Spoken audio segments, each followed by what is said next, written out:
దేశవ్యాప్తంగా కరోనా మళ్లీ విజృంభిస్తోంది. Corona sub variant JN.1 చాప కింద నీరులా విస్తరిస్తోంది. దేశంలో 24 గంటల్లో 573 కరోనా కేసులు నమోదైనట్టు అధికారులు ప్రకటించారు. వాటిలో సగానికి పైగా కేరళలోనే ఉన్నట్టు వివరించారు. 10 రాష్ట్రాలు, కేంద్రపాలిత ప్రాంతాలు ఇప్పటివరకు JN.1 సబ్ వేరియంట్ ఉనికిని గుర్తించాయి. భారత్లో ప్రస్తుతం 4,565 కరోనా యాక్టివ్ కేసులుండగా దేశంలో కొత్త వేరియంట్ JN.1 కేసులు 312కు చేరాయి. డిసెంబర్లో తొలిసారి ఈ వేరియంట్ కేసుల్ని కనుక్కున్నారు. అయితే ఇది అంత ప్రమాదకరం కాదని వైద్యులు అంటున్నప్పటికీ వృద్ధులు, చిన్నపిల్లలు, శ్వాసకోశ వ్యాధులు ఉన్నవారు అప్రమత్తంగా ఉండాలని హెచ్చరిస్తున్నారు.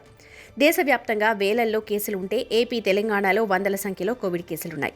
వాతావరణ మార్పులతో చాలా మందిలో కరోనా లక్షణాలు కనిపిస్తున్నాయి. తెలంగాణ వ్యాప్తంగా దాదాపు 100 వరకు కరోనా కేసులు నమోదయ్యాయి. హైదరాబాద్ పరిధిలోనే 60 వరకు యాక్టివ్ కేసులున్నాయి. జాగ్రత్తలు పాటించకపోతే ప్రమాదం తప్పదని వైద్యులు హెచ్చరిస్తున్నారు.